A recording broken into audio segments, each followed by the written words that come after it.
안녕하세요. 쓰는 요희, 읽는 범위, 책방, 희희입니다. 오늘은 이야기를 시작함에 앞서 청취자 여러분들께 사과를 드려야 될 것 같습니다. 지금 감기 때문에 목소리 상태가 안 좋은데요. 아무쪼록 듣기 불편하시더라도 참고 잘 들어주시면 다음 주에는 완전히 나은 모습으로 찾아뵐 것을 약속드리겠습니다. 몇 년 전 힐링이란 단어가 유행처럼 퍼져나갔는데요. 요즘도 그 분위기는 여전한 것 같습니다. 서점을 둘러보면 심리나 치유, 나를 지키는 법과 같은 책이 눈에 띕니다. 혹시 이런 현상은 우리 사회가 일보다 사람을 중심으로 돌아가길 간절히 원한다는 증거가 아닐까요? 오늘 책방 희희의 세 번째 책은 사람 냄새가 잔뜩 묻어나는 책, 정혜신의 사람 공부입니다. 이 책은 창비에서 주관한 강연과 대담을 엮은 책입니다. 30여 년 동안 정신과 의사로 활동한 정혜신 선생님은 고문 피해자, 쌍용 자동차 해고 노동자, 세월호 유가족들을 치료하기도 했는데요. 그녀는 진료실 밖으로 나와 활동하던 그때부터 상담가로서 자신의 진정한 모습을 발견했다고 합니다. 6페이지입니다. 직접적으로 나의 30대는 무진기행의 주인공처럼 안개 속 같은 시간이었다. 40대가 되어서야 안개가 조금씩 걷히기 시작했다. 사람의 속마음 듣는 일을 병원 진료실이 아닌 다른 곳에서 하면서부터다. 그러면서 진료실에 대한 그녀의 생각을 이렇게 피력합니다. 8페이지, 9페이지입니다.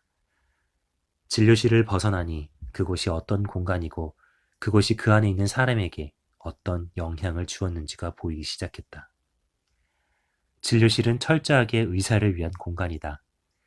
의사의 업무인 진료를 최종 목적으로 삼는 공간이다. 그 목적에 철저하게 복무하는 공간이다. 극단적이고 역설적으로 말해 진료실은 환자를 위한 공간이 아니다.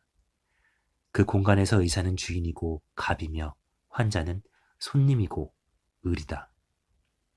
구체적인 지침이 없어도 그 공간에 들어서는 순간 그 안에 있는 사람 간에는 자동적으로 비대칭적인 구도가 생겨난다. 그곳에서 사람을 만나는 한 그 공기에 지배당하고 있는 동안에는 절대 보이지도 않고 감각하지도 못하는 것들이 생겨난다. 진료실이라는 구조가 주는 미묘한 폭력, 의사 대 환자의 갑을 관계를 고발하는 그녀는 진정 의사이기 전에 사람다운 사람이라는 생각이 듭니다. 그런 그녀가 무엇보다 강조하는 것은 개별적 존재에 대한 존중인데요. 7페이지입니다.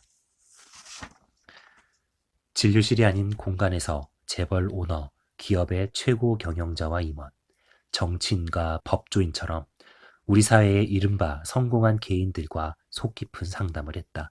동시에 고문 피해자, 해고 노동자, 집단 트라우마 피해자들처럼 우리 사회의 가장 낮은 곳에 위치할 수밖에 없는 이들과 눈을 맞추고 그들의 상처와 소외의 고통에 대해 들었다. 만나는 사람들의 스펙트럼이 넓어서 이질적인 풍경의 공존처럼 느껴질 수도 있었지만 나는 그들을 동시에 만나는 일이 불편하지 않았다.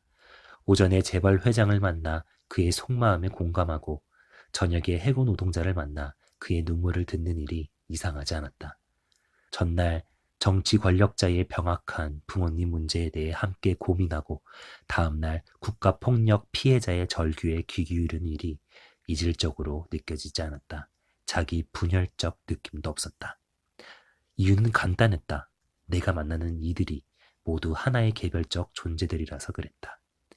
지금도 그때도 내겐 그게 다다. 고용주와 노동자, 정치인과 시민, 마치 대립구도에 있는 사람들을 만나는 것처럼 보이지만 어떤 직함을 갖고 있든 간에 그들은 직함 이전에 한 사람이라는 것. 색안경 없이 그 개별적 존재에 집중하는 그녀의 모습이 인상 깊습니다. 또한 그녀는 자신이 어떤 사람을 고치고 치료하는 것이 아니라 그 사람이 본래 지니고 있는 온전함을 회복할 수 있도록 도와주는 역할을 하는 것이라고 말하는데요. 55페이지입니다.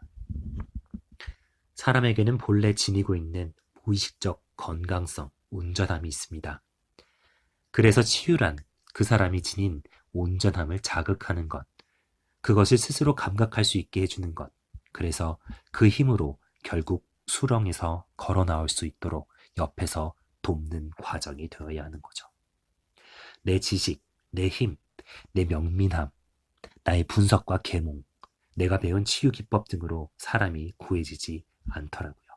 사람은 그렇게 단순하고 기능적인 존재가 아니니까요. 사람이 될수록 탁월한 치유자는 절로 된다고 하면서 사람 마음 공부의 중심은 어떤 경우에도 지식이 아니라 곧 사람 마음이어야 함을 역사라는 그녀의 목소리가 생생하게 들리는 것 같습니다. 마지막으로 가장 인상 깊은 한 구절을 읽고 오늘 방송을 마무리하려고 합니다. 실로 우리 자신과 사회를 되돌아보게 하는 말이 아닐 수 없습니다. 118페이지입니다. 한 사회의 품격은 그 사회의 사람들이 고통을 대하는 태도를 통해서 알 수 있다.